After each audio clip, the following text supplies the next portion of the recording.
ಶ್ರೀಗುರುಭ್ಯೋ ನಮಃ. ಶಾಂತಾಕಾರಂ ಭುಜಗಶಯನಂ ಪದ್ಮನಾಭಂ ಸುರೇಶಂ ವಿಶ್ವಾಧಾರಂ ಗಗನಸದೃಶಂ ಮೇಘವರ್ಣಂ ಶುಭಾಂಗಂ ಲಕ್ಷ್ಮೀಕಾಂತಂ ಕಮಲನಯನೈ ಯೋಗಿಭಿರ್ಧ್ಯಾನಗಮ್ಯಂ ವಂದೇ ವಿಷ್ಣುಂ ಭವಭಯಹರಂ ಸರ್ವಲೋಕೈಕನಾಥಂ. ನಮ್ಮ ನಿಮ್ಮೆಲ್ಲರ ಹೃದಯದಲ್ಲಿ ಅನುಗ್ರಹಪೂರ್ವಕವಾಗಿ ಕುಳಿತಿರ್ತಕ್ಕಂಥ ಸಮಸ್ತ ಗುರು ಪರಂಪರೆಗೆ, ಸಮಸ್ತ ಋಷಿ ಪರಂಪರೆಗೆ ಪ್ರತ್ಯೇಕವಾದ ವಂದನೆಗಳನ್ನು ಸಲ್ಲಿಸ್ತಾ, ಪರಮ ಭಾಗವತರನ್ನು ಕೊಂಡಾಡುವುದು ಪ್ರತಿದಿನವೂ ಎಂಬ ಶೀರ್ಷಿಕೆಯಲ್ಲಿ ನಾವು ಋಷಿಮುನಿಗಳ ಋಷಿಕೆಯರ ಆತ್ಮೋದ್ಧಾರದ ಚರಿತ್ರೆಗಳನ್ನು ಕೇಳ್ತಾ ಬರ್ತಿದ್ದೀವಿ. ಕೇವಲ ಆತ್ಮೋದ್ಧಾರ ಮಾಡಿಕೊಂಡಿದ್ದರೆ ಇವತ್ತು ಆ ಪುರಾಣಗಳು ಅವರ ಹೆಸರುಗಳನ್ನು ಉಲ್ಲೇಖ ಮಾಡಿ ದಾಖಲಿಸಿ ಇಡ್ತಾ ಇರಲಿಲ್ಲ. ಅವರು ಕೇವಲ ತಾವು ಆತ್ಮೋದ್ಧಾರವನ್ನು ಮಾಡಿಕೊಂಡಿದ್ದಲ್ಲದೆ ಸಜ್ಜನರಿಗೂ ಆತ್ಮೋದ್ಧಾರಕ್ಕೆ ಕಾರಣರಾಗಿದ್ದಾರೆ. ಇದನ್ನು ನಾವು ಮನಸ್ಸಿನಲ್ಲಿ ದೃಢವಾಗಿ ಕೆಲವೊಂದನ್ನು ನಾವು ಇಂಪಾರ್ಟೆಂಟ್ ಅಂತ ಹೇಳಿ ಹೇಗೆ ಅಂಡರ್ಲೈನ್ ಮಾಡಿ ಇಟ್ಕೋತೀವೋ ಹಾಗೆ ಕೇವಲ ಆತ್ಮೋದ್ಧಾರ ಮಾಡಿಕೊಂಡಿಲ್ಲ, ಸಜ್ಜನರಿಗೆ ಆತ್ಮೋದ್ಧಾರವನ್ನು ಮಾಡಿಸಿಯೂ ಇದ್ದಾರೆ ಇಂಥ ಋಷಿಮುನಿಗಳು. ನಾವು ಹಿಂದೆ ಎಲ್ಲ ಪರಿಚಯ ಮಾಡಿಕೊಳ್ಳಬೇಕಾದ್ರೆ ನೀವು ಯಾವ ಶಾಖೆಯವರು, ನೀವು ಯಾವ ಗೋತ್ರದವರು ಅಂತ ಕೇಳೋರು. ಆಮೇಲೆ ಹೆಸರು, ಆಮೇಲೆ ಸಂಬಂಧಗಳು, ಇಂಥವರ ಮಕ್ಕಳು, ಇಂಥವರ ಮೊಮ್ಮಕ್ಕಳು ಅಂತ. ಆದರೆ ಮೊದಲಿಗೆ ಯಾವ ಶಾಖೆ ನಿಮ್ಮದು ಅಂತ ಕೇಳೋರು. ಆದರೆ ಈ ರೀತಿಯ ಪರಿಚಯವೇ ಹೊರಟು ಹೋಗಿದೆ ನಮಗೆ ಇಂಥ ಒಂದು ದಿನಗಳಲ್ಲಿ. ಕೇವಲ ಹೆಸರಿನಿಂದ, ಸ್ಥಾನದಿಂದ, ನೋಡಿ ಇವರು ಮುಖ್ಯಮಂತ್ರಿಗಳು ಅಂತಾರೆ, ಅಂದರೆ ಅವರ ಹೆಸರಿಗಿಂತ ಸ್ಥಾನ ಬಹಳ ಮುಖ್ಯವಾಗಿ ಕಾಣುತ್ತೆ. ಇಲ್ಲ ಇವರು ಶ್ರೀಮಂತರು ಅಂತಾರೆ, ಅಂದರೆ ಆ ಶ್ರೀಮಂತಿಕೆ ಇದ್ದರೆ ಅವರಿಗೆ ಆ ಹೆಸರಾಗಲಿ ಸ್ಥಾನವಾಗಲಿ ಎಲ್ಲದಕ್ಕಿಂತ ಅದು ಪ್ರಮುಖವಾಗಿ ಬಿಡುತ್ತೆ.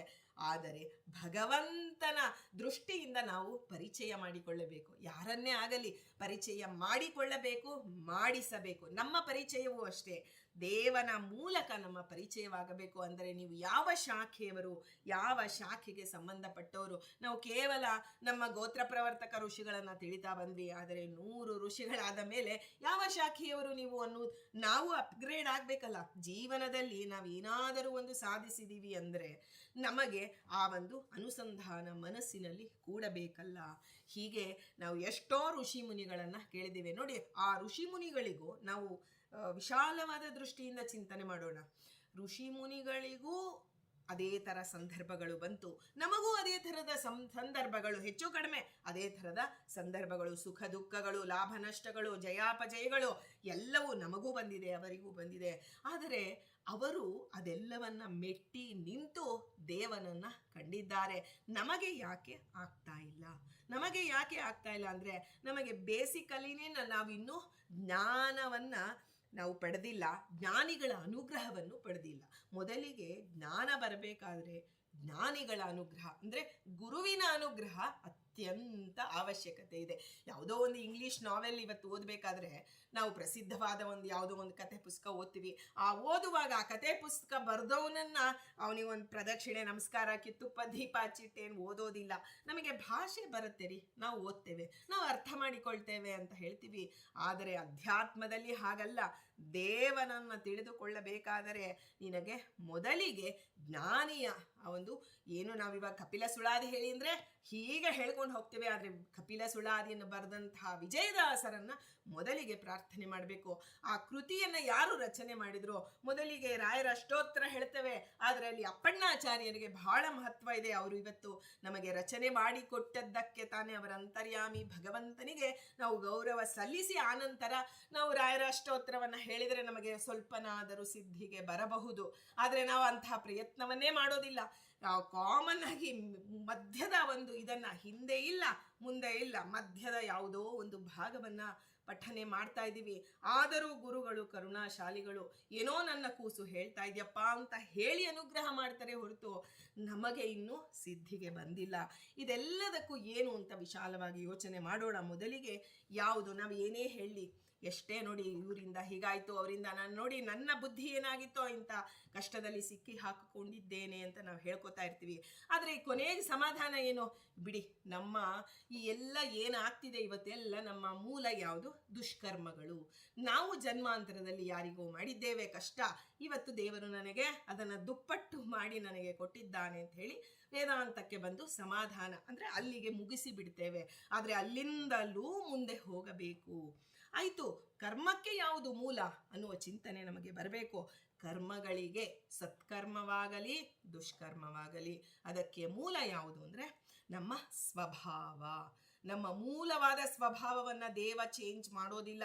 ನಾವು ಹೇಳ್ತೀವಿ ನೋಡಿ, ದೇವ ನಮ್ಮನ್ನು ತ್ರಿಗುಣಗಳಿಂದ ಬದ್ಧ ಮಾಡ್ದ, ದೇಶದಿಂದ ಬದ್ಧನನ್ನಾಗಿ ಮಾಡಿದ್ದಾನೆ, ಕಾಲದಿಂದ ಬದ್ಧ, ಗುಣದಿಂದ ಬದ್ಧನನ್ನಾಗಿ ಮಾಡಿಬಿಟ್ಟಿದ್ದಾನೆ, ಅದಕ್ಕೆ ನಾವು ಈ ರೀತಿ ಕೆಟ್ಟ ಕರ್ಮಗಳನ್ನು ಮಾಡ್ತಿದ್ದೀವಿ ಅಂತ ಅವನ ಮೇಲೆ ಹಾಕ್ತೇವೆ. ಆದರೆ ದೇವ ಹೇಳ್ತಾನೆ, ಅಪ್ಪ ನಿನ್ನ ಕರ್ಮಕ್ಕೆ ಕಾರಣ ನಿನ್ನ ಸ್ವಭಾವ. ಇದೆಲ್ಲವನ್ನ ಶ್ರೀಮದಾಚಾರ್ಯರು ಚೆನ್ನಾಗಿ ಹೇಳಿದ್ದಾರೆ. ಆದರೆ ನಮಗೆ ಇನ್ನು ಆ ತಿಳಿದುಕೊಳ್ಳುವಂತಹ ಯೋಗ್ಯತೆ ಬಂದಿಲ್ಲ, ಚಿಂತನೆ ಮಾಡುವ ಯೋಗ್ಯತೆಗೆ ನಮಗೆ ಇನ್ನು ಬಂದಿಲ್ಲ.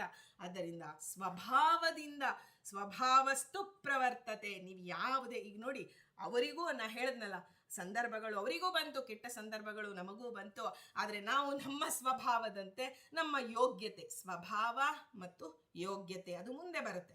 ಅಂದರೆ ಯೋಗ್ಯತೆ ಅನ್ನೋದು ಒಳಗಡೆ ಅನಂತೇಶ್ವರನ ಸೇವಾ ಮಾಡಬೇಕಾದ್ರೆ ನಮಗೆ ಸಗ್ರಿ ರಾಘವೇಂದ್ರ ಉಪಾಧ್ಯಾಯರು ಹೇಳಿದ್ರು, ಅಲ್ಲಿ ಒಂದು ಅನ ಅಂದರೆ ಮುಖ್ಯಪ್ರಾಣ, ತನೋತಿ ಅಂದರೆ ವಿಸ್ತಾರಯತೀತಿ. ಮುಖ್ಯಪ್ರಾಣ ದೇವರು ಯೋಗ್ಯತೆಯನ್ನು ವಿಸ್ತಾರ ಮಾಡ್ತಾರೆ.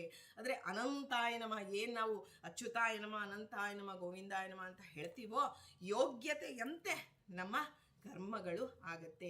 ಜೊತೆಗೆ ಸ್ವಭಾವಕ್ಕೆ ತಕ್ಕಂತೆ ನಮ್ಮ ಕರ್ಮಗಳು ನಡೆಯುತ್ತೆ. ಈ ಯೋಗ್ಯತೆ ಎನ್ನಾದರೂ ಅದನ್ನು ಸಾಧನೆ ಆಗ್ತಾ ಆಗ್ತಾ ನಮಗೆ ಯೋಗ್ಯತೆ ಮೀರಿದ ಪುಣ್ಯ ಪಾಪಗಳನ್ನು ದೇವ ಮಾಡೋದಕ್ಕೆ ಬಿಡೋದಿಲ್ಲ ಅಂತ ಶಾಸ್ತ್ರಗಳ ವಾಕ್ಯ ಕೇಳಿದ್ದೇವೆ.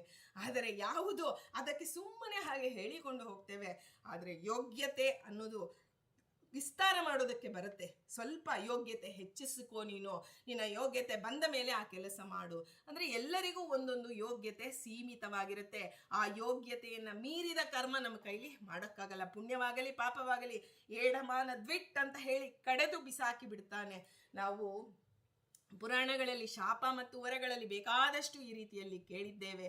ಅಲ್ಲಿ ಒಂದು ಯಮದೇವರು ಯಾಕೆ ವಿದುರನಾಗಿ ಬಂದರು, ಅಲ್ಲಿ ಅವ್ರಿಗೆ ಯಾಕೆ ಋಷಿಗಳ ಶಾಪ ಬಂತು ಅಂದಾಗ ಅವರು ನಾನು ಬ್ರಹ್ಮರ್ಷಿ ಆಗಬೇಕು ಅಂತ ಹೇಳಿ ತಪಸ್ಸು ಮಾಡ್ತಿದ್ರು. ಅಣಿಮಾಂಡವ್ಯರು, ಆ ಮಾಂಡವ್ಯ ಋಷಿಗಳು ಯಾಕೆ ಮಾಡ್ತಿದ್ರು ಅಂದರೆ ಅವರು ತಮ್ಮ ಯೋಗ್ಯತೆಯನ್ನು ಮೀರಿದ್ದು. ಬ್ರಹ್ಮರ್ಷಿಗಳು ಅಂದರೆ ಅವರಿಗೆ ಎಲ್ಲಿಯವರೆಗೆ ಅವರು ಆ ಸ್ಥಾನವನ್ನು ಜ್ಞಾನವನ್ನು ಪಡೆದುಕೊಳ್ಳಬಹುದು, ಅದಕ್ಕೆ ಮೀರಿದ್ದೇನಾದರೂ ಆಸೆ ಪಟ್ಟರೆ ಭಗವಂತ ಏಡಮಾನ ದ್ವೆಟ್ ಅಂತ ಹೇಳಿ ಅದನ್ನು ಕಡಿಮೆ ಮಾಡಿಬಿಡ್ತಾನೆ. ಅಂದರೆ ನಾವೇನು ಹಾವು ಎಣಿಯಾಟದಲ್ಲಿ ಎಲ್ಲಿ ಕೊನೆಯವರೆಗೂ 99ಕ್ಕೆ ಹೋಗಿರ್ತೇವೆ, ಆ 99ನೇಲಿ ಹಾವು ಬಂದು ಕೆಳಗೆ 0ಗೆ ಬರ್ತೇವೆ.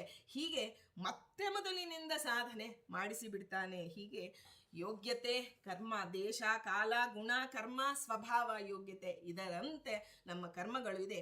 ಅವರ ಯೋಗ್ಯತೆ ದೊಡ್ಡದು, ಜ್ಞಾನಿಗಳ ಯೋಗ್ಯತೆ ದೊಡ್ಡದಿದೆ.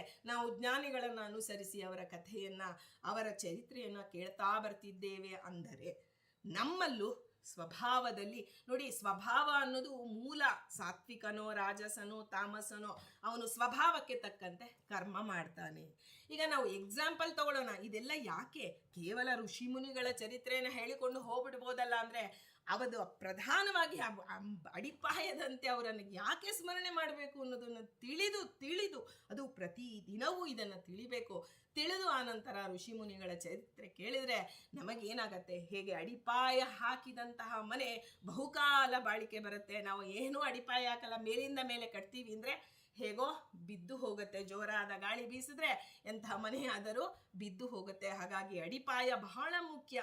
ಇಂತಹ ಒಂದು ಉದಾಹರಣೆಯನ್ನು ನೋಡೋಣ ಅಂತ ಹೇಳಿದ್ವಿ.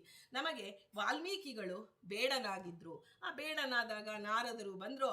ಆಗ ರಾಮ ಶಬ್ದ ಅವರಿಗೆ ನಾವೆಲ್ಲ ಎಷ್ಟು ಚೆನ್ನಾಗಿ ರಾಮ ಅಂತ ಹೇಳ್ತೀವಲ್ಲ, ಅವ್ರಿಗೆ ಯಾಕೆ ಬಂದಿಲ್ಲ ಅಂದರೆ ಅವರು ತೋರಿಸಿದ್ರು ಇಂತಹ ಕರ್ಮಗಳನ್ನು, ದುಷ್ಟ ಕರ್ಮಗಳನ್ನು ಮಾಡಿದರೆ ಎಷ್ಟೋ ಮಕ್ಕಳಿಗೆ ಇವತ್ತು ದಿನ ನೋಡ್ತಾ ಇದ್ದೀವಿ, ಸ್ಪಷ್ಟತೆ ಇಲ್ಲ. ಮಾತನಾಡುವಾಗ ಸ್ಪಷ್ಟತೆ ಇಲ್ಲ. ಆ ಸ್ಪಷ್ಟತೆ ಇಲ್ಲ ಅಂದಾಗ ಆ ಜನ್ಮಾಂತರದ ಕರ್ಮಗಳು ಅವರಿಗೆ ಆ ರೀತಿ ಮಾಡಿರುತ್ತೆ. ಆದರೆ ಎಷ್ಟೋ ಬಾರಿ ಮಕ್ಕಳು ಸ್ಪಷ್ಟತೆ ಇಲ್ಲದಿದ್ದರೂ ಬಹಳ ಹೆಸರುವಂತ ಮಾಡ್ತಾರೆ. ಎಂತೆಂತಹ ಒಂದು ರಾಯರ ಸ್ತೋತ್ರ ಇರ್ಬೋದು, ಯಾವುದೋ ಬಹಳ ದೊಡ್ಡ ದೊಡ್ಡ ಸ್ತೋತ್ರಗಳನ್ನು ಕಲಿತು ಒಪ್ಪಿಸಿ ಅವರು ಯಶಸ್ವಿಯಾಗಿರುವುದನ್ನು ನಾವು ನೋಡ್ತಾ ಇದ್ದೇವೆ. ಆದರೆ ನಮ್ಮ ಜೀವನದಲ್ಲಿ ಅವನಿಗೆ ಬಂದಂತಹ ಪರಿಸ್ಥಿತಿ ನಮಗೆ ಬಂದಾಗ, ಬೇಡನಿಗೆ ಬಂದಂತಹ ಪರಿಸ್ಥಿತಿ ನಮಗೇನಾದರೂ ಬಂದಿದ್ರೆ, ಅವನು ಆತ್ಮೋದ್ಧಾರದ, ಅವನಿಗೆ ನಾರದರ ದರ್ಶನ ಏನಾಯಿತು, ಆ ಬೇಡನಿಗೆ ವಾಲ್ಮೀಕಿಯಾಗುವಂತಹ ದೊಡ್ಡ ಹಂತಕ್ಕೆ ಕಾರಣ ಆಯಿತು. ನಾವು ಇವತ್ತು ಋಷಿ ಮುನಿಗಳ ಆ ಚಿಂತನೆಯನ್ನು ನೋಡಬೇಕು. ಅವರೇ ಅನುಗ್ರಹ ಪೂರ್ವಕವಾಗಿ ನಾರದರು ಬಂದಿದ್ರು. ಆದರೆ ನಾವಿವತ್ತು ಎಷ್ಟೇ ಪ್ರಯತ್ನ ಪಟ್ಟು ರಾಯರನ್ನು, ನಮಗೆ ಕಲಿಯುಗದ ಕಲ್ಪತರುವಾಗಿದ್ದಾರೆ, ಅವರನ್ನಾದರೂ ಹಿಡಿದು ಗುರುಗಳನ್ನು ನಂಬಿ ಆ ಗುರುಗಳ ಅನುಗ್ರಹದಿಂದ ನಾವು ಮುಂದೆ ಹೋದ್ವಿ ಅಂದರೆ ಮಾತ್ರನೇ ನಮಗೆ ಅವರು ಅನುಗ್ರಹ ಪೂರ್ವಕವಾಗಿ ನಮ್ಮ ಬಳಿ ಬರಬೇಕು. ಅದಕ್ಕಾಗಿ ದೇಶ, ಕಾಲ, ಗುಣ, ಕರ್ಮ, ಸ್ವಭಾವ, ಯೋಗ್ಯತೆ ಎಲ್ಲವೂ ಆ ಒಂದು ಒಳಗಡೆ ಇರುತ್ತೆ. ಅದೆಲ್ಲದರಿಂದಾಗಿ ನಮ್ಮ ಕರ್ಮ ಹೀಗೆ, ಅವರ ಕರ್ಮ ಹಾಗೆ ಅಂತ ತಿಳಿಬೇಕು. ಆದರೆ ಪ್ರಯತ್ನ ಅನ್ನೋದಿದೆಯಲ್ಲ, ಅದು ದೇವನ ಅನುಗ್ರಹಕ್ಕೆ ಕಾರಣವಾಗುತ್ತೆ. ನಾವಿವತ್ತು ಪರಮ ಭಾಗವತರನ್ನು ಕೊಂಡಾಡುವುದು ಪ್ರತಿದಿನವೂ ನಾವೇ ಹೇಳ್ತಾ ಇದ್ದೀವಿ ಅಂತ ಹೇಳ್ಬೋದು. ಇಲ್ಲ, ಜಗನ್ನಾಥದಾಸರ ಮಾತನ್ನ ಉಲ್ಲೇಖ ಮಾಡಿ ಜಗನ್ನಾಥದಾಸರ ಆಜ್ಞೆಯಂತೆ ನಾವಿದನ್ನು ಪ್ರಾರಂಭ ಮಾಡಿದ್ದೇವೆ ಅಂದರೆ ಜಗನ್ನಾಥದಾಸರಿಗೆ ಒಂದು ಜವಾಬ್ದಾರಿ ಬರುತ್ತೆ. ಅಪ್ಪ, ಮಕ್ಕಳು, ಕೂಸುಗಳು ನಾ ಹೇಳಿದಂತೆ ಕೇಳ್ತಾ ಇದೆ, ಇವರಿಗೆ ಅನುಗ್ರಹ ಮಾಡಬೇಕು ಅಂತ ಹೇಳಿ ಪ್ರಾರ್ಥನೆ ಮಾಡ್ತಾರಂತೆ. ತಮಕ್ಕಿಂತ ದೊಡ್ಡವರು ಎನ್ನ ಮಾತಲ್ಲ, ಎನ್ನ ಪಿರಿಯರ ಮಾತು ಮನ್ನಿಸಬೇಕು ಅಂತ ಏನು ಹೇಳ್ತಾರೋ ಹಾಗೆ ಸ್ವಾಮಿ, ಇದು ನನ್ನ ಮಾತಲ್ಲ, ನನ್ನ ಗುರುಗಳು ಹೇಳಿದ್ದಾರೆ. ನನ್ನ ಎಲ್ಲ ಕೂಸುಗಳನ್ನು ರಾಯರು, ನಮ್ಮ ಅಣ್ಣಂದಿರು ಹೇಳಿದ್ದಾರೆ. ಎಲ್ಲರನ್ನ ನಾವು ಒಳ್ಳೆ ಟೀಮಿಂದ ಬಂದಿದ್ದಾರೆ. ರಾಯರೊಬ್ಬರೇ ಬಂದಿಲ್ಲ ನಮ್ಮನ್ನೆಲ್ಲ ಉದ್ಧಾರ ಮಾಡೋಕ್ಕೆ. ಎಲ್ಲ ಸಂಗಡಿಗರು, ಬಹಳವಾದಂಥ ಸಂಗಡಿಗರೊಂದಿಗೆ ಎಲ್ಲ ಒಬ್ಬೊಬ್ಬರು, ಈಗ 1ನೇ ಕ್ಲಾಸ್, 2ನೇ ಕ್ಲಾಸ್, 3ನೇ ಕ್ಲಾಸ್ ಅಂತ ಹೇಳ್ತೀವಲ್ಲ, ಪ್ರತಿಯೊಂದು ಕ್ಲಾಸಲ್ಲೂ ಟೀಚರ್ ಆಗಿದ್ದಾರೆ ಗುರುಗಳು. ಆದರೆ ಒಂದೊಂದು ಹಂತದಲ್ಲೂ ನಮ್ಮನ್ನು ಮೇಲೆತ್ತುವ ಪ್ರಯತ್ನ ಗುರುಗಳು ಮಾಡ್ತಾರೆ. ಆದರೆ ನಾವು ಗುರುಗಳ ಬಳಿ ಶರಣಾಗಬೇಕಷ್ಟೇ. ಆ ಶರಣಾಗತಿಯ ಭಾವನೆಯೊಂದಿಗೆ ಇವತ್ತಿನ ಮಹರ್ಷಿಗಳ ಚಿಂತನೆಯನ್ನು ನೋಡೋಣ. ಇವತ್ತಿನ ಮಹರ್ಷಿಗಳು ಕವಶ ಐಲೂಷ ಮಹರ್ಷಿಗಳು. ಇವರು ವೇದ ಕಾಲದ ಮಹರ್ಷಿಗಳಾಗಿದ್ದಾರೆ. ಕವಶ ಅಂದರೆ ಶ ಅಂದರೆ ಷಣ್ಮುಖ ಶ ಅಲ್ಲ, ಶಂಕರ ಶ ಅಲ್ಲ, ಶ. ಕವಶ ಐಲೂಷ ಮಹರ್ಷಿಗಳು ಅಂತ ಹೇಳಿ. ಈ ಕವಶ ಮುನಿ ಯಾರು ಅಂದರೆ ಇಲೂಷನೆಂಬಂಥ ಮುನಿಗಳ ಪುತ್ರರಾಗಿದ್ದಾರೆ. ಅವರ ಮನೆಯಲ್ಲಿ ಒಬ್ಬ ಶೂದ್ರ ಸೇವಕೆ ಇದ್ಲೋ, ಅವನು ಇವನ ತಾಯಿಯಾಗಿದೆ. ಶೂದ್ರ ನೋಡಿ, ಹಿಂದೆ ಎಲ್ಲ ಋಷಿ ಮುನಿಗಳಿಗೆ ನಾವು ಹೇಳ್ತೇವೆ, ವೇದವ್ಯಾಸರ ಕಾಲವನ್ನು ನೆನಪಿಸಿಕೊಳ್ಳಬೇಕು. ವಿದುರ ಶೂದ್ರ ಜಾತಿಯಿಂದ ಅಂತ ನಾವು ಹೇಳ್ತೀವಿ, ಶೂದ್ರ ಅಂತ. ಹೇಗೆ ಬಂತು ಅಂದರೆ, ತಾಯಿಯ ಜಾತಿ ಬರುತ್ತೆ ಗಂಡು ಮಕ್ಕಳಿಗೆ. ತಾಯಿಯ ಹೆಸರಿನಿಂದ ಅವರು ಪ್ರಸಿದ್ಧರಾಗ್ತಾರೆ. ಇದನ್ನು ನಾವು ಎಲ್ಲ ಕಡೆ ಕೇಳಿದ್ದೇವೆ ಪುರಾಣಗಳಲ್ಲಿ. ನಾವು ಒಂದು ಕಡೆ ಅದನ್ನು ಮಾಡಿಕೊಳ್ಳಬೇಕಷ್ಟೆ. ನೋಡಿ, ಆ ವಾಯುದೇವರಿಗೆ ಆ ಹನುಮಂತ ದೇವರಾಗಿ ಬಂದಾಗ ನೋಡಿ ಎಷ್ಟು ಪ್ರಖ್ಯಾತೆ ಇದೆ ಅಂದರೆ, ಅಂಜನೇಯ ಮಗ ಆಂಜನೇಯ. ಲಕ್ಷ್ಮಣನನ್ನ ಸೌಮಿತ್ರಿ ಅಂತ ಕರೀತಾರೆ. ಸುಮಿತ್ರೆಯ ಮಗ ಲಕ್ಷ್ಮಣನಾಗಿದ್ದಾನೆ. ಇಲ್ಲಿ ಕೌಂತೆಯ ಅಂದರೆ ಪಾಂಡವರಿಗೆ ಎಷ್ಟು ಸಲಿ ಭಗವದ್ಗೀತೆಯಲ್ಲಿ ಕೌಂತೆಯ ಅನ್ನುವ ಒಂದು ಶಬ್ದ ಬರುತ್ತೆ. ದೇವ ಬಳಸಿದ್ದಾನೆ ಅಂದರೆ ದೇವ ಮುದ್ರೆ ಒತ್ತಿದ್ದಾನೆ. ತಾಯಿಯ ಹೆಸರು ಮಗನಿಗೆ ಬರುತ್ತೆ. ತಾಯಿಯ ಹೆಸರಿನಿಂದಲೂ ಮಗ ಪ್ರಸಿದ್ಧಿಯಾಗಿದ್ದಾನೆ. ಕೌಂತೆಯ ಅಂದರೆ ಇಡೀ ಪಾಂಡವರಿಗೆ ಕೌಂತೆಯ. ನಾವು ಕೇವಲ ಅರ್ಜುನನಿಗೆ ಅಂತ ತಿಳಿದಿದ್ದೇವೆ. ಕೌಂತೆಯ ಅಂದರೆ ಎಲ್ಲ ಪಾಂಡವರು. ಹೀಗೆ ಕರ್ಣನನ್ನ ರಾಧೇಯ ಅಂತ ಕರಿತೀವಿ. ರಾಧೆಯ ಮಗ, ಸಾಕು ತಾಯಿ ರಾಧೆ, ಆದರೆ ರಾಧೆಯ ಮಗ ರಾಧೇಯ. ಗಾಂಗೇಯ ಅಂತ ಭೀಷ್ಮಾಚಾರ್ಯರನ್ನ ಅವರು ಪ್ರಸಿದ್ಧರು. ಗಂಗೆಯ ಮಗ ಗಾಂಗೇಯ ಅಂತ ಹೇಳಿ. ಹೀಗೆ ಹೆಣ್ಣು ಮಕ್ಕಳು ಅಷ್ಟೇ ತಂದೆಯ ಹೆಸರಿನಿಂದ ಪ್ರಸಿದ್ಧರಾಗಿರೋದನ್ನು ನಾವು ನೋಡಿದ್ದೇವೆ. ಜನಕರಾಜನ ಮಗಳು ಜಾನಕಿ, ವಿದೇಹರಾಜನ ಮಗಳು ವೈದೇಹಿ. ನೋಡಿ, ತಾಯಿಯ ಹೆಸರು ಗಂಡು ಮಕ್ಕಳಿಗೆ ಕೊಟ್ಟ. ನಾವು ಸ್ತ್ರೀಯರು ನಾವು ಏನೂ ಇಲ್ಲ ಸಾಧನೆಗೆ, ಅನರ್ಹರು ಅಂತ ನಾವು ಇವತ್ತಿನ ಕಾಲದಲ್ಲಿ ತಿಳಿತಾ ಇದ್ದೇವೆ. ಆದರೆ ಎಂತಹ ಸ್ತ್ರೀಯರಿಗೆ ಎಂಥ ಗೌರವವನ್ನು ನಮ್ಮ ವೇದ ಕಾಲ ಕೊಟ್ಟಿದೆ ಅನ್ನೋದನ್ನು ನಾವು ತಿಳಿಯಬೇಕು. ಇನ್ನು ಪಾಂಚಾಲಿ ಅಂತ ಕರಿತೀವಿ, ಪಾಂಚಾಲ ದೇಶದ ರಾಜನ ಮಗಳು ಪಾಂಚಾಲಿ ಅಥವಾ ದ್ರುಪದ ರಾಜನ ಮಗಳು ದ್ರೌಪದಿ ಅಂತ ಹೇಳಿ ಪ್ರಸಿದ್ಧಿಯಾಗಿದ್ದಾಳೆ. ಇನ್ನು ಗಾಂಧಾರಿ, ಗಾಂಧಾರಿಯ ಹೆಸರು ನಾವೇನು ಅನ್ಕೋತೀವೋ, ಧೃತರಾಷ್ಟ್ರನ ಹೆಂಡತಿಯಾಗಿ ಗಾಂಧಾರಿ, ಗಾಂಧಾರ ದೇಶದ ಅವಳು ಮಗಳಾಗಿದ್ದಾಳೆ. ಗಾಂಧಾರ ದೇಶದಿಂದ ಗಾಂಧಾರಿ. ಆದರೆ ಅವರ ತಂದೆಯ ಹೆಸರೇನು ಅನ್ನೋದು ನಾವು ತಿಳಿಯೋದಿಲ್ಲ. ಅವರ ತಂದೆಯ ಹೆಸರು ಸುಬಲರಾಜ ಅಂತ ಹೇಳಿ, ಸುಬಲಾತ್ಮಜೆ ಅಂತ ಗಾಂಧಾರಿಗೆ ಕರೀತಾರೆ. ಹೀಗೆ ತಂದೆಯ ಹೆಸರಿನಿಂದ ಹೆಣ್ಣು ಮಕ್ಕಳು, ತಾಯಿಯ ಹೆಸರಿನಿಂದ ಗಂಡು ಮಕ್ಕಳು ಪ್ರಸಿದ್ಧರಾಗಿ, ಋಷಿ ಮುನಿಗಳು ಪ್ರಸಿದ್ಧರಾಗಿದ್ದಾರೆ. ವಾಯುದೇವರೇ ಆಂಜನೇಯ ಅಂತ ಕರೀತಾರೆ. ಪಾಂಡವ ಭೀಮಸೇನನಾಗಿ ಅಲ್ಲಿ ಅವರು ಏನು ಭೀಮಸೇನನಾಗಿ ಕೌಂತೆಯ ಅಂತ ಕರೆಸಿಕೊಂಡಿದ್ದಾರೆ. ಅಂದರೆ ತಮ್ಮ ತಾಯಿಗೆ ಇನ್ನೆಷ್ಟು ಗೌರವ. ಇವತ್ತಿಗೂ ಸನ್ಯಾಸಿಗಳು ತಾಯಿಗೆ ಎಷ್ಟು ರೀತಿಯಲ್ಲಿ, ತಂದೆ ಸನ್ಯಾಸಿಗಳಿಗೆ ನಮಸ್ಕಾರ ಮಾಡಬೇಕು, ಆದರೆ ತಾಯಿ, ಹೆತ್ತ ತಾಯಿ ಬಂದರೆ ಸನ್ಯಾಸಿಗಳು ನಮಸ್ಕಾರ ಮಾಡಬೇಕು ಅಂತ ಶಾಸ್ತ್ರ ವಿಧಿಸಿದೆ. ಹೀಗೆ ಸ್ತ್ರೀಯರಿಗೆ ಅತ್ಯಂತ ಗೌರವದ ಸ್ಥಾನ ನಮ್ಮ ವೇದಕಾಲ ಕೊಟ್ಟಿದೆ. ಅಂದ ಮೇಲೆ ನಾವು ಇದರಿಂದ ಉತ್ಸಾಹಿತರಾಗಬೇಕು. ನಾವು ಒಳ್ಳೆಯವರಾಗಿ, ಆ ಕೈಕೇಯಿಗೆ ಕೊನೆಗೆ ಮೋಕ್ಷ ಎಲ್ಲರಿಗೂ ಕೊಟ್ಟರು ಬ್ರಹ್ಮದೇವರು ಆ ತ್ರೇತಾಯುಗದಲ್ಲಿ. ಆದರೆ ಉಳಿದು ಪೆಂಡಿಂಗ್ ಇಟ್ಟಿರ್ತಾರೆ. ರಾಮನ ಮುಂದೆ ಬಂದು ಕೇಳ್ತಾರೆ, ಸ್ವಾಮಿ ಕೈಕೇಯಿಗೆ ಏನು ಗತಿ ಕೊಡಬೇಕು? ಜೀವೋತ್ತಮರಾದಂತಹ ಬ್ರಹ್ಮದೇವರು ಅವರಿಗೆ ಗೊತ್ತಿಲ್ವೇ? ಆದರೆ ಭಗವಂತನಿಂದ ಈ ಒಂದು ತತ್ವ ಜಗತ್ತಿಗೆ ಪ್ರಸಿದ್ಧಿಯಾಗಬೇಕು ಅಂತ ದೇವ ಕೆಲವೊಂದನ್ನು ತಾನೇ ಇಟ್ಕೊಂಡಿರ್ತಾನೆ. ಹಾಗಾಗಿ ಒಳಗೆ ಪ್ರೇರಣೆ ಮಾಡಿಲ್ಲ. ಆಗ ಅವ್ರು ಹೇಳ್ತಾನೆ, ದೇವ ಭರತನಂತಹ ಮಗನನ್ನ ಜಗತ್ತಿಗೆ ಕೊಟ್ಟವಳು ಕೈಕೇಯಿ, ಮೊದಲು ಅವಳಿಗೆ ಮೋಕ್ಷ ಕೊಡು. ಭರತನಿಗಿಂತ ಮೊದಲು ಕೈಕೇಯಿಗೆ ಮೋಕ್ಷವಾಗಬೇಕು. ಎಂತಹ ಒಂದು ಚಿಂತನೆ. ನಾವು ಎಂತಹ ದುಷ್ಟ, ಹಾಗಾದರೆ ನಾವು ಕೈಕೇಯಿನ ಅನುಸರಿಸಿ ಅಂತ ಹೇಳಿ ನಾವು ದುಷ್ಟತನದಿಂದ ಇದ್ದೋ ನಮಗೊಂದು ಒಳ್ಳೆ ಮಕ್ಕಳನ್ನು ಹೆತ್ತು ಬಿಡೋಣ ಅಂದರೆ ಸಾಧ್ಯವಿಲ್ಲ. ಅವಳು ಒಳಗಡೆ ಆ ಕರ್ಮ ಸ್ವಭಾವದಿಂದ ಅವಳು ದುಷ್ಟಳಲ್ಲ, ಯೋಗ್ಯತೆಯಿಂದ ಅವಳು ದುಷ್ಟಳಲ್ಲ. ಯಾವುದೋ ದೇಶ, ಕಾಲ, ಗುಣ, ತ್ರಿಗುಣಗಳಿಂದ ಬದ್ಧರು ಎಲ್ಲರೂ. ಯಾವುದೋ ಗುಣದ ಆ ಒಂದು ತಾಮಸ ಗುಣದ ಆ ಒಳಗಡೆ ಇನ್ನೊಬ್ಬ ಸ್ತ್ರೀ ಇದ್ದಾಳೆ, ದುಷ್ಟಳು, ಅವಳಿಂದ ಪ್ರೇರಿತಳಾಗಿ ಅವಳು ಅದನ್ನು ಮಾಡಿದಾಳೆ ಹೊರತು ಸ್ವಭಾವತಃ ಅವಳು ಒಳ್ಳೆಯವಳು. ಇದನ್ನು ಯೋಗ್ಯತಾ ಸ್ವಭಾವ ಯಾರು ನೋಡ್ತಾರೆ? ದೇವ ನೋಡ್ತಾನೆ. ಮಹಾಲಕ್ಷ್ಮೀ ದೇವಿ ಅದರ ಒಡೆಯಳಾಗಿದ್ದಾಳೆ. ಅವಳ ಅನುಗ್ರಹದಿಂದಲೇ ವರಮಹಾಲಕ್ಷ್ಮೀ ವ್ರತ ಅಂತ ನಾವು ಮಾಡ್ತೇವೆ. ಕೇವಲ ಧನ ಸಂಪತ್ತಲ್ಲ, ನಮ್ಮ ಯೋಗ್ಯತೆಯನ್ನ ಅವಳು ವಿಸ್ತಾರ ಮಾಡ್ತಾಳೆ. ಅಂದರೆ ಮುಖ್ಯ ಪ್ರಾಣದೇವರು ಇವಾಗ ದೊಡ್ಡದು ಮಾಡ್ತಾ ಬರುತ್ತೆ. ಈಗ ಬಲೂನ್ ಊದಿದಾಗ ಹೇಗೆ ಒಳಗಡೆಯಿಂದ ಅದು ದೊಡ್ಡ ಗಾಳಿ ತುಂಬ್ತಾ ಅದು ಹೇಗೆ ದೊಡ್ಡದಾಗತ್ತೋ ಹಾಗೆ ಲಕ್ಷ್ಮೀದೇವಿ ತನ್ನ ಸನ್ನಿಧಾನವನ್ನ ಪ್ರಕಟ ಮಾಡಿ ಭಗವಂತನ ಕರೆದುಕೊಂಡು ಬಂದು ನಮ್ಮ ಯೋಗ್ಯತೆಯನ್ನ ಮಾಡ್ತಾಳೆ. ಅದು ಅವಳ ಕೈಯಲ್ಲಿದೆ. ಅದಕ್ಕಾಗಿ ಅವಳನ್ನ ಪ್ರಾರ್ಥನೆ ಮಾಡಬೇಕು ಅಂತ ಹೇಳಿ. ಯಾಕೆಂದ್ರೆ ನಮ್ಮ ಯೋಗ್ಯತೆ ಒಂದು ಸ್ವಭಾವ ಅಂತೂ ಯಾರು ಏನು ಮಾಡೋದಕ್ಕಾದಿಲ್ಲ. ನಾವು ಸಾತ್ವಿಕರಾದರೆ ಸಾತ್ವಿಕರು, ರಾಜಸರಾದರೆ ರಾಜಸರು, ತಾಮಸ ಸ್ವಭಾವಿಗಳಾಗಿದ್ರೆ ತಾಮಸರೇ. ನೀವು ಎಷ್ಟೇ ಸಾತ್ವಿಕ ಶರಿ ಎಂತ ಬ್ರಾಹ್ಮಣ ಮನೆತನದಲ್ಲಿ ಹುಟ್ಟು ಬಂದ್ರೋ ನಮಗೆ ತಾಮಸ ಜೀವ ಆಗಿದ್ರೆ ತಾಮಸ ಕಾರ್ಯಗಳನ್ನೇ ಮಾಡ್ತಾ ಇರ್ತಾನೆ ಅನ್ನೋದನ್ನ ನಮಗೆ ಕವಶ ಐಲೂಷ ಮಹರ್ಷಿಗಳು ಮುಂದೆ ಇದನ್ನೆಲ್ಲ ತಿಳಿಸೋರಿದ್ದಾರೆ. ಹೀಗೆ ಕವಶ ಅನ್ನೋ ಮಹರ್ಷಿಗಳು ತಂದೆಯಿಂದ ವೇದಾಭ್ಯಾಸವನ್ನ ಮಾಡ್ತಾರೆ. ಶೂದ್ರ ಸ್ತ್ರೀಯಿಂದ ಹುಟ್ಟಿದವರಾದರೂ ನೋಡಿ ಎಂಥ ಒಂದು ಒಳಗಡೆ ವಿಚಿತ್ರವಾದಂತಹ ಯೋಗ್ಯತೆ ಸ್ವಭಾವ ಯಾರಿಗೂ ಕಾಣದೆ ಇದು ದೇವ ಅದನ್ನ ಗುರುತಿಸ್ತಾನೆ ಅನ್ನೋದಕ್ಕೆ. ಅಲ್ಲಿ ಅವರಲ್ಲಿ ಶೂದ್ರ ಸ್ತ್ರೀಯಿಂದ ಜನಿಸಿದವರಾದರೂ ಅವರಲ್ಲಿ ಕವಶ ಐಲೂಷರಲ್ಲಿ ಆ ಬ್ರಾಹ್ಮಣನಲ್ಲಿ ಯಾವ ಗುಣಗಳಿರಬೇಕೋ ಎಲ್ಲ ಗುಣಗಳು ಅವರಲ್ಲಿ ಇತ್ತು. ಆದರೆ ಅಂದಿನ ಬ್ರಾಹ್ಮಣ ಸಮಾಜ ಅವನನ್ನ ಶೂದ್ರ ಸ್ತ್ರೀ ಪುತ್ರ ಅಂತ ಹೇಳಿ ಬಹಿಷ್ಕಾರ ಮಾಡ್ತಾರೆ. ಆದರೆ ಬ್ರಾಹ್ಮಣರು ಏನೇನು ಆಚರಣೆ ಮಾಡ್ತಿದ್ರು, ಯಜ್ಞ ಯಾಗಾದಿಗಳ ಮಂಟಪಕ್ಕೆ ಅವರಿಗೆ ಪ್ರವೇಶ ಕೊಟ್ಟಿರಲಿಲ್ಲ. ಯಾವ ಬ್ರಾಹ್ಮಣ ಕುಟುಂಬವು ಅವರನ್ನು ಆಧರಿಸ್ತಾ ಇರಲಿಲ್ಲ.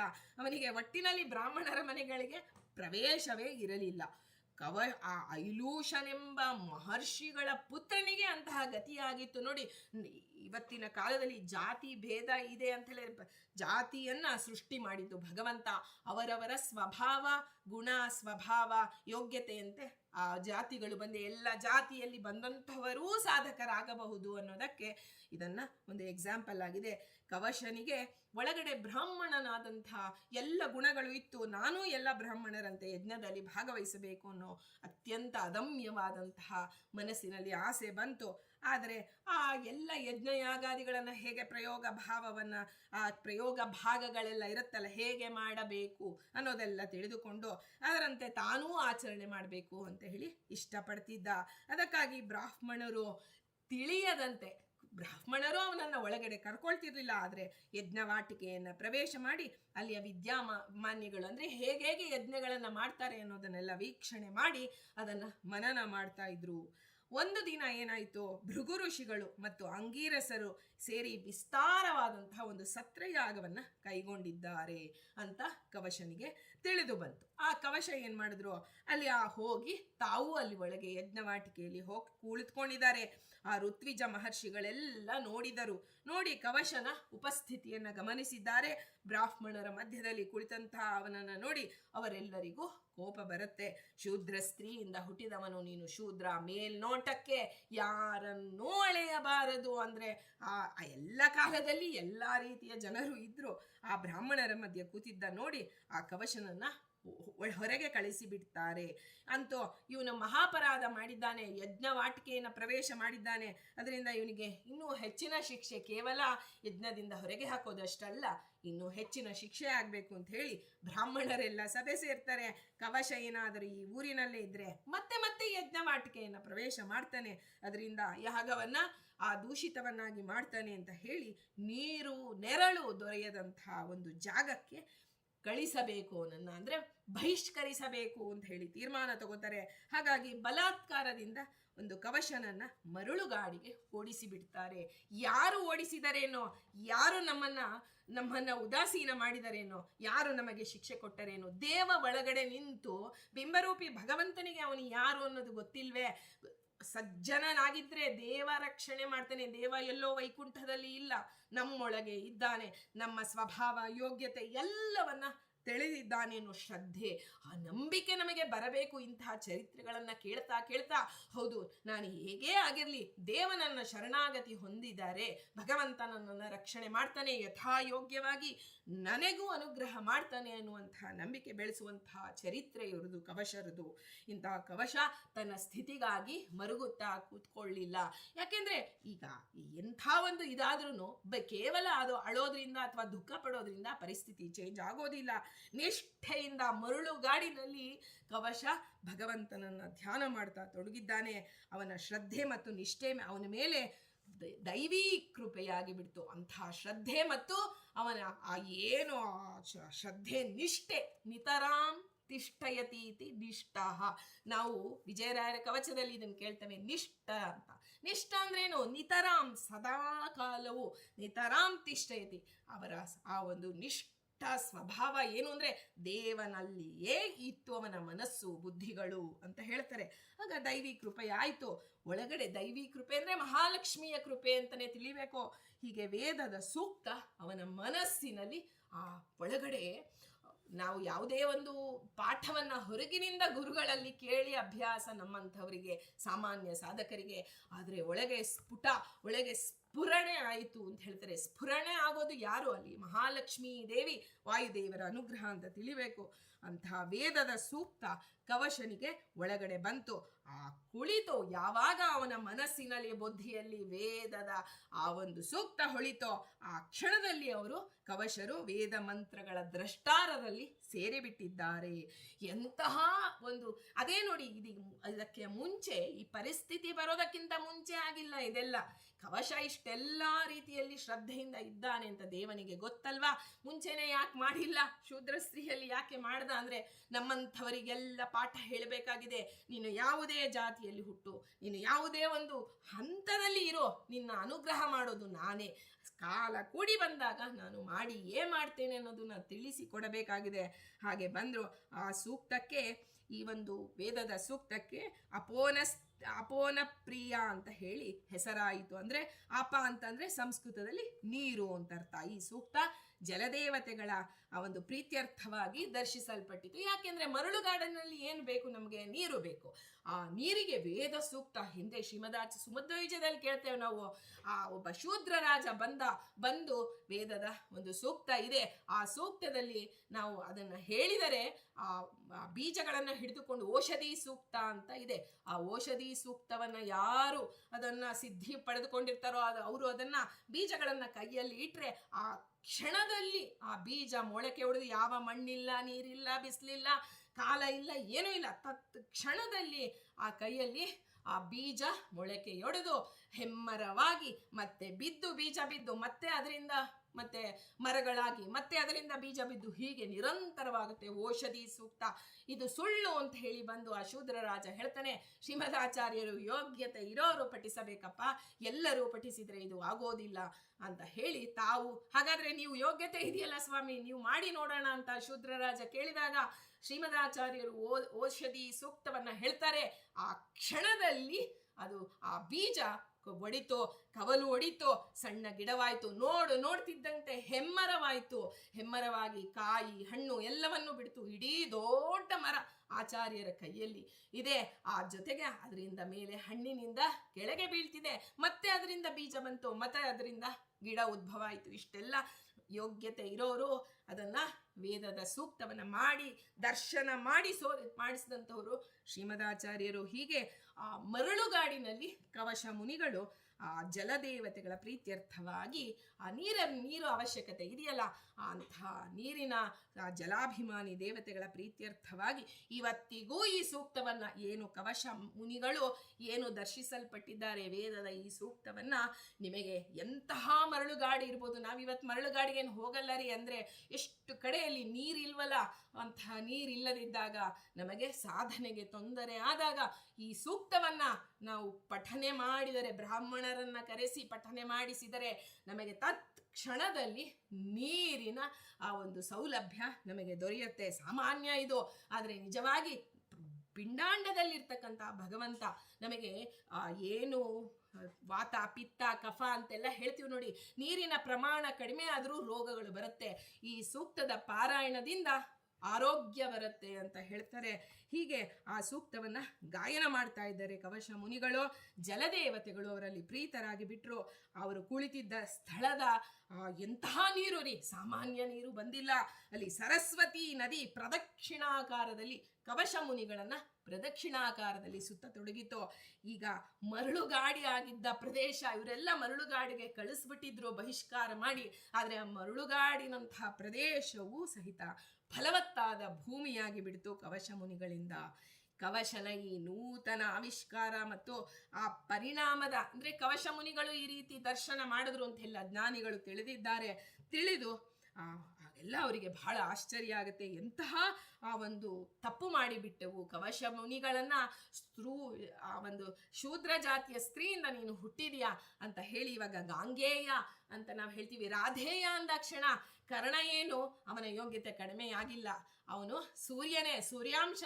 ಸೂರ್ಯನೇ ಬಂದಿರೋದು. ಆದರೆ ಆ ಹೇಗೆ ಹೆಸರಿನಿಂದ ಆ ಹೊರಗಡೆಯಿಂದ ನಾವು ಏನು ಗೌರವ ಕೊಡ್ತೀವಲ್ಲ ಅದಲ್ಲ, ಆಂತರ್ಯದಿಂದ ಒಳಗೆ ನಾವು ಯಾವ ಹುತ್ತದಲ್ಲಿ ಯಾವ ಹಾವು ಅಂತ ನಾವೇನು ಹೇಳ್ತೀವಿ ನೋಡಿ, ಅಯ್ಯೋ ನೋಡಿ ಸುಮ್ಮನೆ ಸಣ್ಣದೊಂದು ಹುತ್ತ ಅಂತ ಹೇಳಿ ದೊಡ್ಡ ಹಾವು ಇದ್ದಿರ್ಬೋದಲ್ಲಿ, ನಮಗೂ ಗೊತ್ತಿಲ್ಲ. ಹಾಗಾಗಿ ನಾವು ಯಾರನ್ನೂ ಮೇಲ್ನೋಟದಿಂದ ಅಳೆಯಬಾರದು ಅಂತ ಹೇಳಿ ಪಶ್ಚಾತ್ತಾಪ ಪಡೆದು ಆ ಕವಶ ಮುನಿಗಳೇನಾದರೂ ನಮ್ಮಲ್ಲಿ ಕುಪಿತರಾಗಬಹುದು, ಈ ರೀತಿ ನಮಗ್ ಮಾಡಿದ್ರಿ ಅವಮಾನ ಮಾಡಿದ್ರಿ, ಏನಾದ್ರು ಶಾಪಗೀಪ ಕೊಟ್ಟಾರು ಅಂತ ಹೇಳಿ ತಾವೇ ಕವಶ ಮುನಿಗಳಲ್ಲಿ ಎಲ್ಲ ಬ್ರಾಹ್ಮಣರು ಹೋಗಿ ಅಲ್ಲಿ ಕ್ಷಮಾಯಾಚನೆ ಮಾಡಬೇಕು ಅಂತ ಹೇಳಿ ನಿರ್ಧಾರ ಮಾಡಿ ಅಲ್ಲಿ ಹೋಗ್ತಾರೆ. ಆಗ ಸತ್ರಯಾಗದಲ್ಲಿ ಅವತ್ತು ಯಾರ್ಯಾರು ಪಾಲ್ಗೊಂಡಿದ್ದ ಮಹರ್ಷಿಗಳು ಎಲ್ಲರೂ ಕೂಡಿಕೊಂಡು ಕವಶ ಮುನಿಗಳಲ್ಲಿ ಬರ್ತಾರೆ. ನಾವು ಅಹಂಕಾರದಿಂದ ಅಜ್ಞಾನದಿಂದ ಮಾಡಿದ ತಪ್ಪನ್ನ ಕ್ಷಮಾ ಮಾಡಿ ಅಂತ ಕೇಳಿದಾಗ ಆಗ ನೀವೇ ಬಂದು ಈ ಯಾಗದ ಪ್ರಧಾನವಾದಂತಹ ಆಚಾರ್ಯತ್ವವನ್ನು ವಹಿಸಬೇಕು. ನೋಡಿ, ಕಿಮಲಭ್ಯಂ ಭಗವತಿ ಪ್ರಸನ್ನೆ ಶ್ರೀನಿಕೇತನೆ, ಭಗವಂತನ ಅನುಗ್ರಹವಾದರೆ ಒಂದು ಕ್ಷಣದಲ್ಲಿ ಎಲ್ಲಿ ಇದ್ದಂತಹ ಕವಶ ಮುನಿಗಳು ಎಂತಹ ಎತ್ತರದ ಸ್ಥಾನಕ್ಕೆ ಏರಿದರು ಅಂತ ನಾವು ಹೇಳ್ತೇವೆ. ಹಿಂದಿನ ದಿನ ವಿಜಯದಾಸರು ಕಾಶಿಯಲ್ಲಿ ಯಾವುದೋ ಒಂದು ಆಶ್ರಯ ಛತ್ರದಲ್ಲಿ, ಅನ್ನ ಛತ್ರದಲ್ಲಿ ಮಲಗಿದ್ದಾರೆ. ಮಾರನೇ ದಿನ ಭಗವಂತನ ಕನಸಿನಲ್ಲಿ ಪುರಂದರದಾಸರ ಅನುಗ್ರಹವಾಯಿತು, ವೇದವ್ಯಾಸರ ಅನುಗ್ರಹವಾಯಿತು, ದೇವ ತಂಬೂರಿ ಕೈಲಿಡ್ತು ಅಂದರೆ ಕಣ್ಣು ಬಿಟ್ಟಾಗ ಅವರು ವಿಜಯದಾಸರಾಗಿ ಬಿಟ್ರು. ಎಲ್ಲಿಯ ದಾಸಪ್ಪ, ಎಲ್ಲಿಯ ವಿಜಯದಾಸರು? ಭಗವಂತನ ಅನುಗ್ರಹವಾದರೆ ಎಂತಹ ಒಂದು ಕೀಳು ಹಂತದಿಂದಲೋ ಮೇಲ್ ಹಂತಕ್ಕೆ ನಾವು ಬರಬಹುದು ಅನ್ನುವ ನಂಬಿಕೆ ನಮಗೆ ಬರಬೇಕು. ಕವಶ ಮುನಿಗಳು ಎಲ್ಲಿ ಇವ್ರನ್ನೆಲ್ಲ ಪ್ರಧಾನ ಆಚಾರ್ಯತ್ವವನ್ನು ಕೊಡ್ತೀವಿ ಅಂತ ಬಂದಾಗ ಇವರಿಗೆ ಎಲ್ಲರಿಗೂ ತಾವು ಆ ಒಂದು ಪ್ರಣವ ಪೂರ್ವಕವಾಗಿ ಅಲ್ಲಿ ಏನು ಪೂರ್ವಕವಾಗಿ ಪ್ರವರವನ್ನು ಹೇಳ್ತಾ ನಮಸ್ಕಾರವನ್ನು ಮಾಡಿದ್ದಾರೆ. ನಿಮ್ಮಿಂದ ನಾನು ಅತ್ಯಂತ ಉಪಕೃತನಾಗಿದ್ದೇನೆ. ಇಲ್ಲಿ ನಾವು ಒಂದು ಸ್ಮರಣೆ ಮಾಡ್ಕೋಬೇಕು. ಧ್ರುವರಾಜರು ಭಗವಂತನನ್ನ ದರ್ಶಿಸಿ ಬಂದಾಗ ಎಲ್ಲರೂ ಬಂದು, ತಾಯಿ ಸುನೀತೆ, ಅಲ್ಲಿ ಆ ಎಲ್ಲ ಉತ್ತಾನುಪಾದ ರಾಜ, ಗುರುಗಳು, ಪುರೋಹಿತರು ಎಲ್ಲರೂ ಇದ್ದಾರೆ. ಆದರೆ ಮೊದಲಿಗೆ ಬಂದು ಯಾರಿಗೆ ನಮಸ್ಕಾರ ಮಾಡ್ತಾರೆ ಗೊತ್ತಾ? ನಮ್ಮ ಧ್ರುವರಾಜರು. ಅಲ್ಲಿ ಸುರುಚಿ ಎಲ್ಲೋ ಕೊನೆಯ ಮೂಲೆಯಲ್ಲಿ ನಿಂತಿದ್ಲು. ನನ್ನ ಮೇಲೆ ಅತ್ಯಂತ ಕೋಪಗೊಳ್ತಾನೆ ಧ್ರುವ ಅಂತಂದ್ರೆ ಹುಡುಕಿಕೊಂಡು ಹೋಗಿ ಧ್ರುವರಾಜರು ಪ್ರಪ್ರಥಮ ನಮಸ್ಕಾರ ಮಾಡಿದ್ದು ಸುರುಚಿ ದೇವಿಗೆ. ಅಮ್ಮ, ನಿನ್ನಿಂದ ನಾನು ದೇವರನ್ನ ಕಂಡೆ. ನೋಡಿ, ಋಷಿ ಮುನಿಗಳ ಚಿಂತನೆ ಹೇಗಿತ್ತು, ನಮ್ಮ ಚಿಂತನೆ ಹೇಗಿದೆ. ನಮಗೆ ಯಾರಾದರೂ ಒಬ್ರು ಬೈದ್ರು, ಎಲ್ಲ ಬೈದಾದ್ಮೇಲೆ ನೋಡಿ ಬೈತಾನೇ ಇದ್ದಾರೆ ಈ ಟೀಚರ್, ಈ ಕ್ಲಾಸ್ಗೆ ಹೋಗಲ್ಲ ಅಂತ ಹೇಳಿರ್ತೀವಿ. ಕೊನೆಗೆ ಆ ಟೀಚರ್ ಕ್ಲಾಸಲ್ಲೇನೆ ನಮಗೆ ಚೆನ್ನಾಗಿ ಮಾರ್ಕ್ಸ್ ಬಂದಾಗ ನಾವು ಏನೋ ಅವ್ರು ಬೈದಿದ್ರು ರೀ, ಆದರೂ ನಾನೇನೋ ಚಾಲೆಂಜ್ ಆಗಿ ತೊಗೊಂಡೋದೆ. ಅವ್ರು ಬೈದಿದ್ದಕ್ಕೆ ತಾನೇ ನೀನು ಚಾಲೆಂಜ್ ತೊಗೊಂಡಿದ್ದು, ಅದು ನಮ್ಮ ತಲೆಗೆ ಬರೋದಿಲ್ಲ. ಅವ್ರು ಬೈದ್ರು ಅನ್ನೋದೇ ನಮ್ಮ ಮನಸ್ಸಿನಲ್ಲಿ ಕೂತು ಬಿಡತ್ತೆ. ಇದನ್ನೇ ಸ್ವಭಾವ ಅನ್ನೋದು. ಜ್ಞಾನಿಗಳ ಸ್ವಭಾವವೇ ಬೇರೆ, ನಮ್ಮ ಒಂದು ಸಾತ್ವಿಕ ರಾಜಸ ತಾಮಸ ಸ್ವಭಾವಗಳೇ ಬೇರೆ ಇರುತ್ತೆ. ಅವ್ರು ಹೇಳ್ತಾರೆ ಕವಶ ಮುನಿಗಳು, ನೀವೇನಾದರೂ ನನ್ನನ್ನು ಮರುಳುಗಾಡಿಗೆ ಓಡಿಸ್ದೇ ಇದ್ದಿದ್ರೆ ಅವತ್ತಿನ ದಿನ ನಾನು ಈ ರೀತಿಯಿಂದ ನಿಷ್ಠೆಯಿಂದ ದೇವನನ್ನು ಪ್ರಾರ್ಥನೆ ಮಾಡೋಕ್ಕಾಗ್ತಿರ್ಲಿಲ್ಲ. ದೇವಿಯ ಅನುಗ್ರಹ, ಮಹಾಲಕ್ಷ್ಮಿಯ ಅನುಗ್ರಹವನ್ನು ಪಡೆಯೋದಕ್ಕೆ ಸಾಧ್ಯವೇ ಇರ್ತಿರ್ಲಿಲ್ಲ. ನಿಮ್ಮಿಂದ ನಿಮ್ಮ ಈ ಕೆಲಸ ನನಗೆ ಅತ್ಯಂತ ಉಪಕಾರವಾಗಿ ಪರಿಣಮಿಸಿದೆ. ಅದರಿಂದ ನಾನು ನಿಮ್ಮ ಈ ಯಜ್ಞಶಾಲೆಗೆ ಬರ್ತೇನೆ, ಈ ಯಜ್ಞದಲ್ಲಿ ಪಾಲ್ಗೊಳ್ತೇನೆ ಅಂತ ಹೇಳಿ ಬರ್ತಾರೆ. ಆಗ ಕವಶ ದರ್ಶಿಸಿದಂತಹ ಸೂಕ್ತ ಋಗ್ವೇದದ 10ನೇ ಮಂಡಲದಲ್ಲಿ ಕಂಡುಬರುತ್ತೆ. ಇದು ತ್ರಿಷ್ಟುಪ್ ಛಂದಸ್ಸಿನಲ್ಲಿ. ಯಾಕೆ ಇದನ್ನೆಲ್ಲ ನಾವು ಹೇಳಬೇಕು? ನಾವು ವೇದಕ್ಕೆ ಅನಧಿಕಾರಿಗಳು, ನಮಗೆ ಯಾಕ್ರಿ ಇದು ಅಂತಂದ್ರೆ ನಾವು ತಿಳಿದಿರಬೇಕ್ರಿ. ಆ ವೇದವನ್ನು ಓದುವಂತಹ ಮಗುವಿಗೆ ಜನ್ಮ ಕೊಡುವಂತಹ ಒಳ್ಳೆಯ ಉತ್ತಮವಾದಂತಹ ಸ್ತ್ರೀ ಜನ್ಮ ನಮ್ಮದಾಗಿದೆ.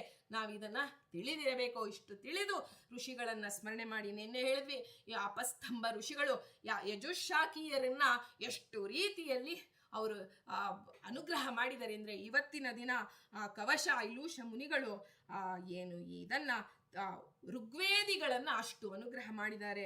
ಋಗ್ವೇದಿಗಳು ಇವತ್ತು ಎಲ್ಲೆಲ್ಲಿ ಋಗ್ವೇದ ಶಾಖೆಯವರು ಇದ್ದಾರೋ ಅವರೆಲ್ಲರಿಗೂ ಆಂತರ್ಯದಿಂದ ನಾವು ಅವ್ರು ಯಾರು ಎಲ್ಲಿದ್ದಾರೆ 14 ಲೋಕದಲ್ಲಿ ಯಾರು ಋಗ್ವೇದ ಶಾಖೀಯರು ಇರ್ತಾರೋ ಆ ಶಾಖೀಯರೆಲ್ಲರಿಗೂ ನಾವು ಮನಪೂರ್ವಕವಾಗಿ ವಂದಿಸೋಣ. ಹೀಗೆ ಅದರಲ್ಲಿ 15 ಮಂತ್ರಗಳಿವೆ, ತ್ರಿಷ್ಟುಪ್ ಛಂದಸ್ಸಿದೆ. ಅದು ಪ್ರಜೆಗಳನ್ನು ಕುರಿತು ರಕ್ಷಣೆಯನ್ನು ಮಾಡಬೇಕು ಅಂತ ಹೇಳಿ ಒಬ್ಬ ಪುರೋಹಿತ ರಾಜನಿಗೆ ಮಾಡಬೇಕಾದಂಥ ಉಪದೇಶ ರೂಪವಾಗಿ ಇದೆ. ಇಷ್ಟು ತಿಳಿದರೆ ಸಾಕು ನಮಗೆ. ಹೀಗಾಗಿ ಆ ಒಂದು ಕವಶ ಮುನಿಗಳು ಎಂಥ ಒಂದು ಐಲೂಷರು. ಆ ಕವಶ ಐಲೂಷರು 31ನೇ ಸೂಕ್ತ ಇದೆ ಋಗ್ವೇದದಲ್ಲಿ, ಅದೂ ಸಹಿತ ಕವಶ. ಇದಕ್ಕೆ ವಿಶ್ವೇದೇವರು, ದೇವತೆಗಳು, ಹೀಗೆಲ್ಲ ತುಂಬ ಇದೆ. ಅದೆಲ್ಲವನ್ನ ನಾವು ಮನಸ್ಸಿನಲ್ಲಿ ಇಟ್ಕೊಂಡು ಇಂತಹ ಒಂದು ಐಲೂಷ ಮುನಿಗಳು, ಕವಶ ಐಲೂಷ ಮುನಿಗಳು ಏನು ಆ ವೇದದ ಮಂತ್ರವನ್ನು ದರ್ಶಿಸಿ ತಾವು ಸಿದ್ಧಿ ಮಾಡಿಕೊಂಡು, ಕೇವಲ ದರ್ಶಿಸಿದ್ದಾರೆ ಅಂದರೆ ಅದು ಒಳಗಡೆ ಸ್ಫುರಣೆ ಆಗಿದೆ ಅಂದರೆ ಮಹಾಲಕ್ಷ್ಮೀ ದೇವಿ, ವಾಯುದೇವರ ಅನುಗ್ರಹ ಅಂತ ವೇದ ದ್ರಷ್ಟಾರರು, ವೇದ ಮಂತ್ರಗಳ ದ್ರಷ್ಟಾರರ ಆ ಒಂದು ಗುಂಪಿನಲ್ಲಿ ಬರ್ತಕ್ಕಂಥ ಕವಶ ಐಲೂಷ ಮುನಿಗಳು. ಇಲ್ಲಿ ಪಾಂಡವರ ಕುಲಪುರೋಹಿತರೊಬ್ರು ಇದ್ರು, ಕವಶ ಅಂತ ಹೇಳಿ. ನೋಡಿ, ಒಂದೇ ಹೆಸರಿನವರು 10 ಜನಗಳು ಇರಬಹುದು, ಆದರೆ ನಾವು ಯಾರನ್ನ ತಿಳಿತಾ ಇದ್ದೇವೆ ಅನ್ನೋದು ಸ್ಪಷ್ಟತೆ ನಮಗಿರಬೇಕು. ಐಲೂಷನೆಂಬ ಪುತ್ರರಾದಂತಹ, ಐಲೂಷ ಮುನಿಗಳ ಪುತ್ರರಾದಂತಹ ಕವಶ ಮುನಿಗಳ ಬಗ್ಗೆ ನಾವು ತಿಳಿತಾ ಇದ್ದೀವಿ ಅಂತ ಹೇಳಬೇಕು. ಹೀಗಾಗಿ ಕವಶ ಮುನಿಗಳನ್ನ ಋಗ್ವೇದಿಗಳು ಅತ್ಯಂತವಾಗಿ ಆ ಸೂಕ್ತವನ್ನ ಋಗ್ವೇದದ 10ನೇ ಮಂಡಲದಲ್ಲಿ ಬರುತ್ತಲ್ಲ, ಆ ಋಗ್ವೇದೀಶ ಯಾರು ಸ್ವಶಾಖ ಋಗ್ವೇದ ಯಾರಿಗಿರುತ್ತೋ ಆ ಋಗ್ವೇದಿಗಳು ಅತ್ಯಂತವಾಗಿ ಈ ಕವಶ ಐಲೂಷ ಮುನಿಗಳನ್ನ ಅವರು ಪ್ರತಿನಿತ್ಯ ಸ್ಮರಣೆ ಮಾಡಿ ಆ ಒಂದು ಸ್ವಶಾಖಾಧ್ಯಯನ, ಇವತ್ತಿಗೂ ಸ್ವಶಾಖಾಧ್ಯಯನ ಮಾಡ್ತಾ ಇದ್ದಾರೆ. ಹೀಗೆ ಕವಶ ಮುನಿಗಳು ಆ ಒಂದು ಶೂದ್ರ ಸ್ತ್ರೀಯಿಂದ ಬಂದು ಆ ಶೂದ್ರರಂತೆ ಅವರನ್ನ ಬಹಿಷ್ಕಾರಗೊಂಡರು. ತಾಯಿಯ ಹೆಸರನ್ನ ತುಳಿ ಜಾತಿಯಿಂದ ಯಾವುದೇ ರೀತಿಯಲ್ಲಿ ಜಾತಿಯಿಂದ ಸಾಧನೆ ಅಡ್ಡಿ ಬರೋದಿಲ್ಲ, ಜಾತಿ ಸಾಧನೆಗೆ ಅಡ್ಡಿ ಬರೋದಿಲ್ಲ.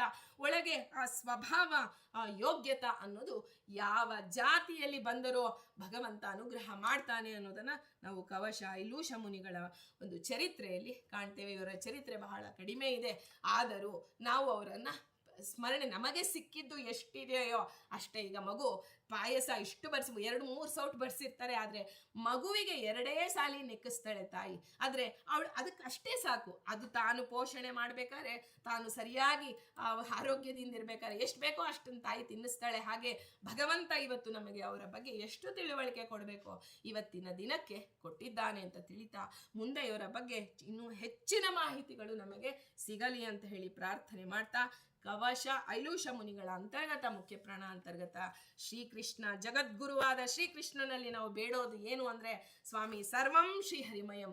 ಯಾವುದೇ ರೀತಿಯ ನಮ್ಮ ಕುಂದು ಕೊರತೆಗಳು ಸಾಧನೆಗೆ ಅಡ್ಡಿಯಲ್ಲ. ಎಂತಹ ಕುಂದು ಕೊರತೆಗಳಿರಲಿ ಅದನ್ನ ಪ್ರಧಾನವಾಗಿ ಇಟ್ಕೊಂಡು ಸಾಧನೆ ಮಾಡದೆ ಹಿಂದಕ್ಕೆ ಸರಿತಾ ಇದ್ದೀವಿ. ನಮ್ಮಂಥವರ ಆ ಕುಂದು ಕೊರತೆಗಳು ನಮಗೆ ಒಂದು ಸೋಲು, ಯಾವತ್ತು ಗೆಲುವಿನ ಮೆಟ್ಟಲು ಅಂತ ಹೇಳ್ತಾರೆ. ಅಂತಹ ನಮ್ಮ ಕುಂದು ಕೊರತೆಗಳೇ ನಮಗೆ ಮೆಟ್ಟಿಲಾಗಬೇಕು, ಸಾಧನೆಯ ಮೆಟ್ಟಿಲಾಗಬೇಕು. ಅಂತಹ ಮನಸ್ಥಿತಿಯನ್ನ, ಪರಿಸ್ಥಿತಿಯನ್ನ, ಗುರುವಿನ ಪಾದ ಧೂಳಿಯನ್ನ ನನಗೆ ನನ್ನ ಗುರುಗಳ ಪಾದ ಧೂಳಿಯಲ್ಲಿ ಸದಾ ನಾನು ಬಿದ್ದಿರಬೇಕು ಅನ್ನುವಂತಹ ಚಿಂತನೆ. ಸರ್ವಂ ಶ್ರೀಹರಿಮಯಂ, ನನ್ನ ಬಿಂಬರೂಪಿ ಭಗವಂತನೇ ಎಲ್ಲರಲ್ಲೂ ಇದ್ದಾನೆ ಅಂತ ತಿಳಿದು ಎಲ್ಲರನ್ನೂ ಒಳ್ಳೆಯ ರೀತಿಯಲ್ಲಿ ಮಾತನಾಡಿಸುವಂತಹ ಯೋಗ್ಯತೆಯನ್ನಾದರೂ ನಮಗೆ ಕೊಡು. ವೇದದಿಂದ ವೇದ ಬರ್ತಿಲ್ಲ ಸ್ವಾಮಿ, ವೇದ ಓದಲು ಬರಿದೆ ವಾದ ಮಾಡಲು ಅಂತ ಏನು ವಿಜಯರಾಯರ ಕವಚದಲ್ಲಿ ಬರುತ್ತೆ, ಕೇವಲ ಅದನ್ನ ಜ್ಞಾನಕ್ಕಾಗಿ ಅವರನ್ನ ದರ್ಶಿಸಿದಂತಹ ವೇದದ್ರಷ್ಟಾರ ಋಷಿಗಳ ಆ ಚಿಂತನೆ ನಮಗೆ ಎಂದು ನಮಗೆ ಜ್ಞಾನವನ್ನೇ ಕೊಡುತ್ತೆ ಹೊರತು ಅದು ಈ ಕ್ಷಣ ಬರದೇ ಇರ್ಬೋದು, ಆದರೆ ಬಂದೇ ಬರುತ್ತೆ ಅಂತ ಹೇಳ್ತಾ ನಾವು ಏನು ತಿಳಿದಿದ್ದೇವೆ ಅದನ್ನು ಶ್ರೀಕೃಷ್ಣಾರ್ಪಣಮಸ್ತು. ಅಚ್ಯುತಾಯ ನಮಃ, ಅನಂತಾಯ ನಮಃ, ಗೋವಿಂದಾಯ ನಮಃ. ಸ್ವಾಮಿ ಮುಖ್ಯ ಪ್ರಾಣ ತನೋತಿ ವಿಸ್ತಾರಯತೀತಿ, ಮುಖ್ಯ ಪ್ರಾಣನನ್ನು ವಿಸ್ತಾರ ಮಾಡುವಂತಹವನು ಭಗವಂತ. ಆ ಯೋಗ್ಯತೆಯನ್ನು ಮೂರು ಆ ಜನ್ಮದಲ್ಲಿ ಬಂದು ಹೇಗೆ ಯೋಗ್ಯತೆಯನ್ನ ಭಗವಂತ ಒಳಗಿನಿಂದ ಅರಳಿಸ್ತಾನೆ. ಹೂವು ಅರಳುತ್ತಲ್ಲ, ಆ ಹೂವನ್ನು ಅರಳಿಸೋರು ಯಾರು ಅಂದರೆ ಒಳಗಡೆ ನಿಂತು ಭಗವಂತನೇ ಅರಳಿಸೋದು. ಹಾಗೆ ನಮ್ಮ ಹೃದಯ ಕಮಲವು ಅರಳಬೇಕು. ಯೋಗ್ಯತೆ ಬಂದಂತೆ, ಸ್ವಭಾವ ಇದ್ದಂತೆ ಅದು ಅರಳತ್ತೆ ಅಂತ ಹೇಳ್ತಾ ಶ್ರೀಕೃಷ್ಣಾರ್ಪಣಮಸ್ತು.